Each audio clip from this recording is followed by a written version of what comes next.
بیوی نے خامند کی اجازت کے بغیر والد سے جو اس کو زمین ملی تھی اپنے بھائیوں کے نام کر دی، تو وہ زمین اس کی تھی، اس نے کر دی، تمہیں کیا تکلیف ہے؟ نہیں، اس نے تیری زمین کر دی ہے، زمین اس کی ہے، وہ بھائی کو دے، وہ چور کو دے، وہ مدرسے کو دے دے، مسجد کو دے دے، اس کی مرضی ہے۔ خاوند کا کیا تعلق ہے کہ خاوند سے پوچھے؟ عجیب بات ہے۔ اصل وجہ کیا ہے؟ خاوند کی نظر ہوتی ہے نا کہ یہ زمین میرے پاس رہے نا۔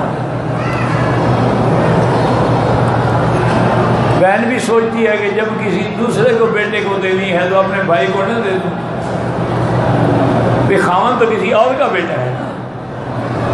وہ حجاج نے کسی کا پکڑ لیا تھا، اس کی بیٹے کو بھی پکڑ لیا، اس کے شوہر کو بھی پکڑ لیا، بھائی کو بھی پکڑ لیا۔ حجاج بڑا ظالم تھا، جس کو پکڑتا تھا بس گیا وہ۔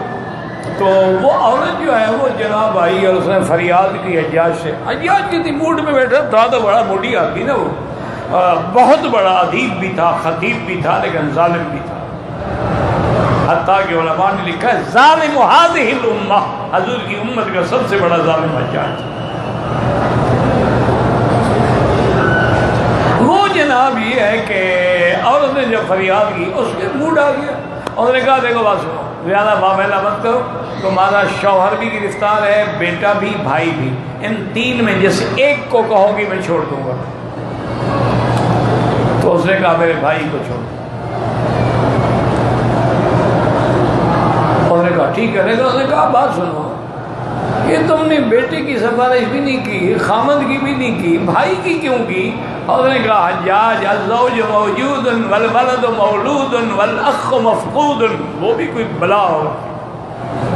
اور نے کہا حجاج کیا کہتے ہو؟ خامد موجود ہے، میں جوان حسین عورت ہوں، 50 خامد مل جائیں گے، بچے میں اور پیدا کر لوں گی، بھائی کہاں سے لے آؤں گی؟ بھائی تو نہیں پیدا ہو سکتا، وہ تو ماں باپ مر گئے۔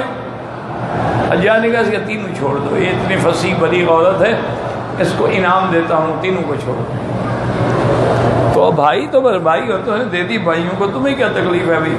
خام خواہ مروڑ اٹھتی ہے، زمین اس کی ہے، مروڑ اس کو اٹھ رہی ہے۔